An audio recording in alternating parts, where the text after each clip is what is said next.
Hey guys, welcome back to my new video. और आज के वीडियो में मैं आप लोगों से बात करने वाला हूं दो चीजों के बारे में। पहला, एलिजिबिलिटी सर्टिफिकेट, और दूसरा कि अभी जितने भी लोग हैं जिनको जीटीज में 130, 140 या 150 पर टच हो रहा है, वैसे लोग इस मोमेंट पे कैसे अपना पढ़ाई करें, कैसे ये जो आपका 15 दिन 16 दिन बचा हुआ है वो 16 दिन में अपने आप को जीटी के माध्यम से या फिर जीटी के पर्सपेक्टिव से कैसे अपने आप को और बेटर बनाए। So let's get started.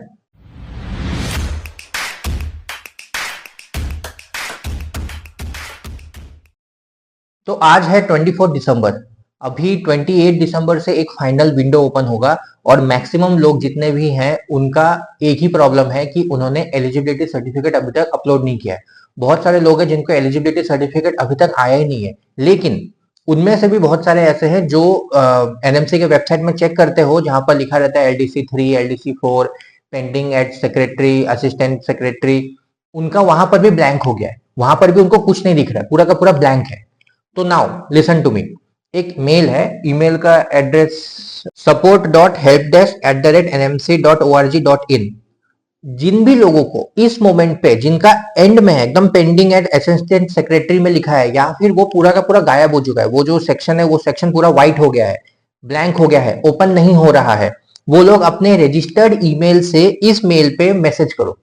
उसमें अपना नाम लिखो, तुम्हारा जो रजिस्ट्रेशन नंबर है जो एलिजिबिलिटी सर्टिफिकेट का है ना, REDG डॉट जो वो जो नंबर है वो नंबर लिखो, ईमेल आईडी लिखो, फोन नंबर लिखो, अपना यूनिवर्सिटी का नाम लिखो, और लिखो कि कुछ भी ऐसे कि I am unable to open my eligibility certificate portal या वैसा। अगर तुम लोग का एलिजिबिलिटी सर्टिफिकेट बन चुका है, उसी मेल से तुम्हें तुम्हारे मेल पे आ जाएगा तुम्हारा इजी। अब हम बात करते हैं ग्रैंड टेस्ट के बारे में। जो 130 से 140 में फंसे हुए हैं, जो 140 से 150 में फंसे हुए हैं, एट द सेम टाइम जिनको अच्छा मार्क्स भी आ रहा है बट कॉन्फिडेंस नहीं है, बिकॉज उनको लग रहा है यार ये सूडो कॉन्फिडेंस है, शायद पेपर इजी होगा, इसके वजह से ऐसा लग रहा है, वगैरह वगैरह। तो मुझे सबसे पहले मैं एक पढ़ता, यहाँ लिखा है, हेलो, अभी till exam how many GTs should I attempt, my score are stuck in between 120 to 130, GT से डर लग रहा। ठीक है। और एक दूसरा है, उसमें भी same, bro in latest champion examination prep ladder I got 140, I was demotivated, is it okay to get 140 in prep ladder champions exam because I studied very hard but no result. तो now अब उन लोगों के लिए जिनका 130 से 140 के बीच में आ रहा है, ठीक है, देखो, जस्ट बिकॉज कि तुमने एक जीटी दिया, जस्ट बिकॉज कि तुमने 3-4 जीटीज दिए और उस जीटीज में तुमको 130 140 आ रहा है, इसका मतलब क्या है? इसका मतलब यही है कि कहीं ना कहीं तुम लैक कर रहे हो इसमें, नहीं नॉलेज में, नहीं, ऐसा नहीं कि तुमको नॉलेज का प्रॉब्लम है। प्रॉब्लम ये है कि तुम क्वेश्चंस को वैसे देख नहीं पा रहे हो, तुम क्वेश्चंस को वैसे अटेम्प्ट नहीं कर पा रहे हो, वो जो क्वेश्चंस को क्रैक करने का टेक्निक होता है ना, वो तुमसे छूट रहा है, इसके वजह से तुम्हारा गलत हो रहा है। तो अभी तुमको सबसे इंपॉर्टेंट ये है कि तुमने जितने भी जीटीज दिए उन जीटीज को रिव्यू करो। जैसे कि तुमने अगर प्रेप लैडर का चैंपियंस जीटी दिया हुआ, या प्रेप लैडर में तुम्हारा और भी है एफएमजी से रिलेटेड जो ग्रैंड टेस्ट होते हैं, उन ग्रैंड टेस्ट में फिल्टर ऑप्शन में जाकर एक स्पेसिफिक सब्जेक्ट चूज करो। जैसे कि तुमने एलआरआर देखा, प्रेप लैडर में तुमने एलआरआर देख लिया, एनाटॉमी का 3 घंटे का एलआरआर तुमने 1.5x में 2 घंटे में देख लिया, उसके बाद फिर 1 घंटा तुमने तुम्हारे जो नोट्स है उसको रिवाइज किया। तो अब क्या है, एनाटॉमी पूरा का फ्रेश फ्रेश तुम्हारे दिमाग में पूरा एनाटॉमी बैठा हुआ है। अब क्या करना है, जितने भी तुमने जीटीस दिए थे जिसमें तुमको 130 आ रहा है, 140 आ रहा है, 145 आ रहा है, और तुमको लग रहा है यार पता नहीं 140 ही क्यों आ रहा है, अब देखो कि एनाटॉमी में जो 15 क्वेश्चन या 10 क्वेश्चन एनाटॉमी के हैं, ये 4-5 जीटी में टोटल 50 क्वेश्चन, उन 50 क्वेश्चन में तुमने क्या गलती की है, और वो जो गलती है वो अब जब तुमने पढ़ लिया, अब तुमने जो रिवाइज किया, अब तुमको वो क्वेश्चन समझ में आ रहा है कि नहीं, अब तुमको वो आंसर समझ में आ रहा है कि नहीं, अब तुमको वो एक्सप्लेनेशन समझ में आ रहा है कि नहीं। तुमको अभी अपने गलतियों को देखना, ये नहीं है कि फिर से एक जीटी दो, उसमें फिर गलत हुआ फिर रिव्यू करो, रुक जाओ। तुम्हारा अगर हर बार 130 140 130 140 आ रहा है, मतलब कि कहीं ना कहीं तुम कुछ ना कुछ लैक कर रहे हो सकता है तुम्हारा पीडियाट्रिक्स अच्छा है, ऑप्था अच्छा है, फार्मा अच्छा है, लेकिन वही तुम्हारा ऑर्थो खराब है, पीएसएम खराब है, सर्जरी खराब है। वो तुम्हें पता होगा कि तुम्हारा कौन सा सब्जेक्ट अच्छा है, तुम्हारा कौन सा सब्जेक्ट बुरा है। अब तुम्हें क्या करना है कि तुम रैपिड रिवीजन करो या फिर तुम एलआरआर करो, और वो करने के बाद जब फ्रेश तुम्हारा सारा मेमोरी है इस मोमेंट पे, उसी टाइम पे जो पुराने जीटीज है उनमें फिल्टर में जाकर स्पेसिफिक उसी सब्जेक्ट के क्वेश्चंस और आंसर्स पढ़ो। और अब देखो कि उस टाइम पे, आज से 1 महीना पहले 2 महीना पहले जो तुमने जीटी दिया था वो वाला, उस टाइम पे तुमको कितना नॉलेज था, आज तुमको कितना नॉलेज है, आज तुम कितना ज्यादा इंटीग्रेट कर पा रहे हो, बिकॉज तुमने सारे के सारे सब्जेक्ट्स पढ़े, तो तुम्हें पता है कि ये सब्जेक्ट, और ऐसा भी तुम्हें पता है कि एक टॉपिक जो है वो किसी एक स्पेसिफिक सब्जेक्ट में नहीं होता है, वो इंटीग्रेटेड रहता है। तो अब तुम इंटीग्रेट कर पा रहे हो, तो अब जब वो क्वेश्चंस देखोगे तो तुम्हें समझ में आ रहा है कि नहीं, तुम्हारी गलतियां समझ में आ रही है कि नहीं।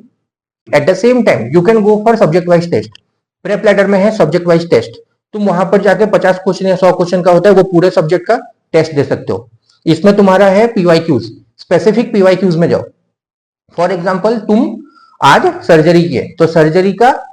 लास्ट 5 साल का नीट पीजी का 2024, 23, 22, 21, 2020, ये 5 साल का नीट पीजी का सिर्फ स्पेसिफिक सर्जरी के क्वेश्चंस कितने ही होंगे? 15, 20, 25, 25 इंटू 5, 75, 75 क्वेश्चन सॉल्व करने में कितना टाइम लगेगा? मैक्स टू मैक्स तुम्हारा 2 घंटा। 2 घंटा सॉल्व करने में लगेगा, आधा घंटा या 1 घंटा लगेगा रिव्यू करने में। 3 घंटे में पूरा का पूरा 5 साल का पीवाईक्यू हो गया, क्योंकि इसमें स्पेसिफिक पीवाईक्यू सेक्शन है, तो तुमको ढूंढना नहीं पड़ेगा कि ये प्रीवियस ईयर में आया कि नहीं, पूरा सेक्शन में चले जाओ, वहीं पर देख लो। उसके बाद आई हैव प्रेप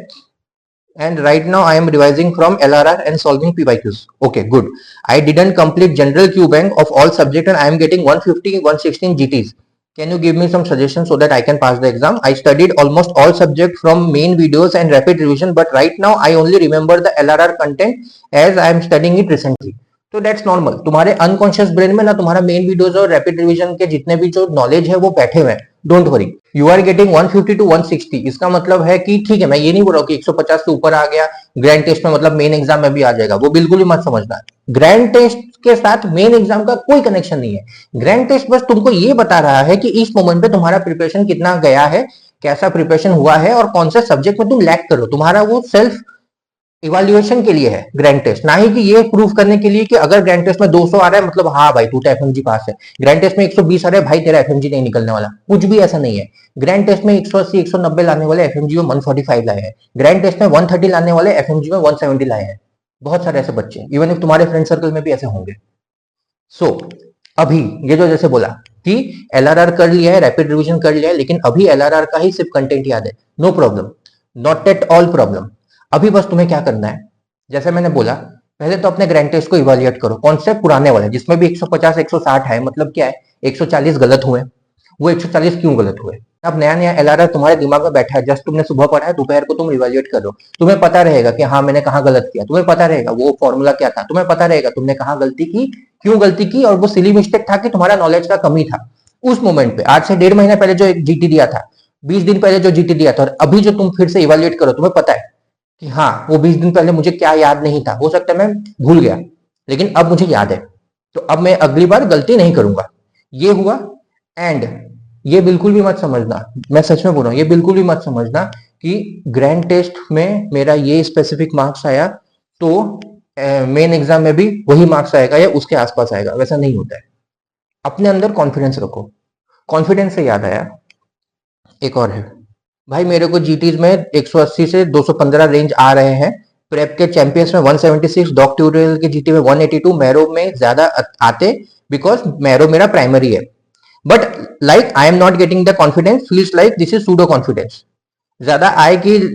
आए कि लगता पेपर इजी था, पेपर इजी नहीं था भाई, ये चीज का मैं एक बताता, पेपर इजी नहीं था, तुम्हारा मेहनत रंग ला रहा है। तुम इतना जो पढ़े हो, तुमने जो इतने एमसीक्यू सॉल्व किए, तुम जो अलग अलग कंपनीज के जीटीज में तुम हर एक में अच्छा परफॉर्म कर रहे हो, इसका मतलब क्या है कि तुम्हारे अंदर वो नॉलेज है, तुम्हें पता है कि तुम क्या पढ़ रहे हो, तुम्हें पता है तुम क्या सॉल्व कर रहे हो, तुम्हें पता है कि तुम्हारा जो चार ऑप्शन है, उस क्वेश्चन के 4 ऑप्शन है, उसमें से कौन सा ऑप्शन सही है, क्योंकि तुम वो ऑप्शन क्लिक करने से पहले ही पूरा एक्सप्लेनेशन दिमाग में सोच ले रहे हो, बिकॉज तुमने ये चीज पढ़ा था, मैंने हाँ ये सर ने मेरे को वो बताया था, वो पढ़ाया था, तो इसका मतलब इसका यही ऑप्शन होगा, और वो सही हो रहा है। अब तुम्हें क्या करना है, प्रिपरेशन के साथ साथ, अभी तो है 15 दिन का तो प्रिपरेशन करना ही है, प्रिपरेशन के साथ साथ क्या करना है, तुम्हें कॉन्फिडेंस लाना है, खुद पे कॉन्फिडेंस लाओ,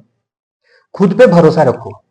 कि इतने दिन से मैं पढ़ रहा, इतने दिन से मैं मेहनत कर रहा हूं, और अलग अलग कंपनीज में जहां पर अलग अलग टीचर्स ये पेपर सेट कर रहे हैं, हर एक में मैं अच्छा परफॉर्म कर रहा हूं, दैट मीन्स मेरे अंदर वो कैपेबिलिटी है, मैंने अपने आप को इतना लायक बना लिया है कि मैं अभी एग्जाम भी दूंगा तो मेरा अच्छा मार्क्स आएगा। वो चीज का अगर कॉन्फिडेंस रहा ना तुम्हारे अंदर, तो तुम अच्छा परफॉर्म कर दोगे। लेकिन अगर कॉन्फिडेंस में तुम गड़बड़ा गए, वहां पेपर जाके अगर पहला क्वेश्चन नहीं आया, दूसरा नहीं आया, तीसरा, चौथा, पांचवा, छठा, सातवां, आठवां, नौवां, 10वां, स्टार्टिंग के दसों क्वेश्चन में बहुत कंफ्यूज क्वेश्चन हो और बहुत ज्यादा तुम पैनिक हो रहे हो कि यार मैं कंफर्म हो गया, कोई भी आंसर नहीं क्लिक कर पा रहा हूं, बस मैं गट फीलिंग में क्लिक कर रहा हूं, पता नहीं मेरा पेपर कैसा जाएगा, पेपर बहुत टफ है, मुझसे नहीं होने वाला है। जैसे ही तुम्हारा कॉन्फिडेंस गिरा,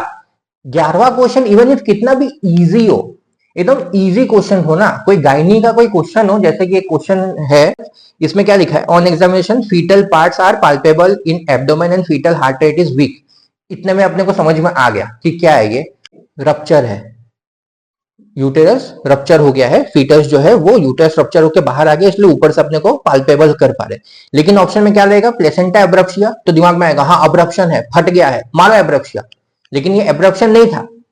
प्लेसेंटल अब्रप्शन अलग होता है और यूटेराइन रप्चर अलग होता है, और ये यूटेराइन रप्चर है। लेकिन जस्ट बिकॉज कि हम पूरा एकदम टेंशन में है और 10 क्वेश्चन में गलत हुआ और 11वें क्वेश्चन में मेरे को समझ में आ गया, अरे ये तो आता ही है मुझे, ऐसा तो मुझे आता ही है करना, मारो, हड़बड़ी में तुम अब्रप्शियो प्लेसेंटा मार दोगे instead of uterine rupture. Uterine rupture option D है, अब्रप्शियो प्लेसेंटा ऑप्शन ए है। ऑप्शन ए देखा, अब्रप्शियो प्लेसेंटा, नेक्स्ट क्वेश्चन कर दिया गलत। क्यों? कॉन्फिडेंस नहीं था। क्यों? पैनिक हो गए। क्यों? क्योंकि तुम्हें लग रहा है कि पेपर हार्ड है, एक क्वेश्चन इजी आया मार दो जल्दी, गलती कर दिया, सिली मिस्टेक, ऐसा ही होता है। ये नहीं करना है तुम्हें,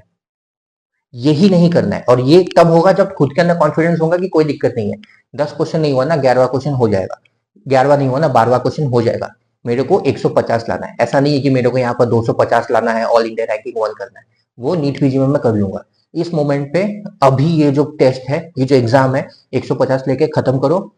इंटर्नशिप करना है, दैट्स इट। मैंने इतना प्रिपरेशन किया है, मेरे जीटीज में इतने मार्क्स आ रहे हैं, इसका मतलब है मुझे आता है, बस मुझे खुद पे भरोसा रखना है कि हो जाएगा मुझसे, यही चीज है, दैट्स इट। एंड जब हम एग्जाम के बारे में बात कर ही रहे हैं तो एक और चीज मैं बोलना चाहता हूँ, बहुत इंपॉर्टेंट चीज है, बहुत इंपॉर्टेंट चीज, और वो मेरे यूट्यूब के किसी एक कमेंट में भी आया हुआ है, तुम्हें चाहो तो जाके पढ़ सकते हो, वो तो अभी रीड मोड में ही है। इंपॉर्टेंट चीज की एग्जाम में कुछ भी हो जाए, एक बार आंसर टिक कर लिया और नेक्स्ट क्वेश्चन में चले गए तो वापस जाके उसको नहीं बदलना है, क्योंकि 50 क्वेश्चन 50 मिनट में होते हैं, एंड 40 या 45 मिनट में अगर तुम्हारे क्वेश्चंस पूरे के पूरे 50 क्वेश्चंस हो गए तो 51st पे नहीं जा पाओगे, और उसके बाद क्या करोगे, पीछे आओगे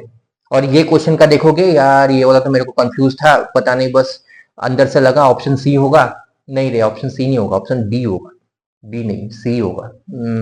बी होगा। जैसे ही तुमने चेंज किया वैसे ही तुम्हारा गलत हुआ, देख लेना, बहुतों का ऐसा होता है, बहुतों का।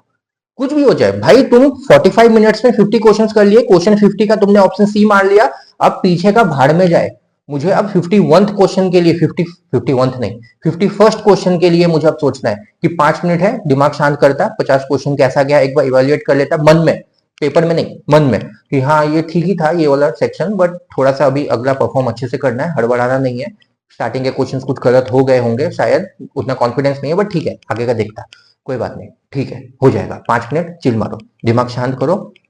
उसके बाद 51st क्वेश्चन खुला, आराम से उसको रीड करो, हड़बड़ा के भी रीड नहीं करना है, आराम से रीड करो, ठीक है।